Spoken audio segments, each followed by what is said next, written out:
Mara stared at her reflection in her phone screen. Everything had to look right. Her hair, her slides, her words, her image. Today was important. She was presenting her project proposal to the entire department. Weeks of preparation. Weeks of imagining how impressed everyone would be. As she hurried out of her apartment, rehearsing her opening line in her head, her phone slipped from her hand.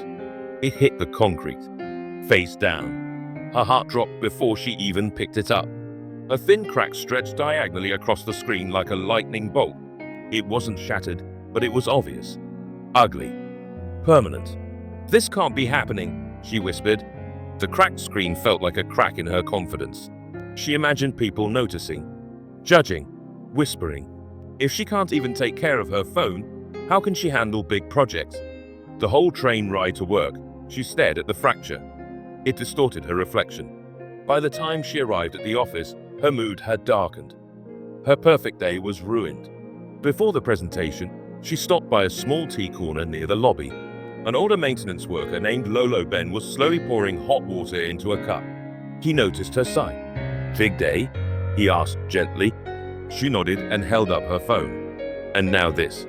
It just had to happen today. He studied the crack and smiled. "You know," he said, "a cup that has never been chipped has never been used." She frowned. "But it looks damaged." He handed her the cup of tea. On its rim was a tiny chip. "I've had this cup for years," he said. "Still holds tea. Still warms my hands. The chip reminds me it has lived." Mara looked again at her phone. It still worked. The slides were still there. Her voice was still hers. Only the glass had changed. When her name was called, she walked into the conference room with the cracked screen in her hand. Something surprising happened. No one mentioned it. No one cared. And even if they had, she realized it wouldn't have mattered. Her presentation flowed. She spoke with clarity. She answered questions calmly. She wasn't performing perfection anymore. She was simply sharing her work. Afterward, her manager said, "That was confident, very grounded." Grounded. On the train ride home, she looked at the crack again.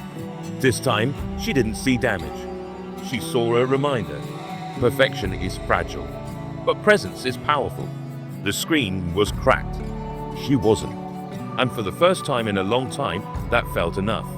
Sometimes we believe one small flaw can ruin everything.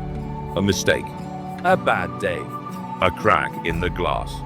But Zen teaches us this: suffering doesn't come from imperfection, it comes from our attachment to perfection.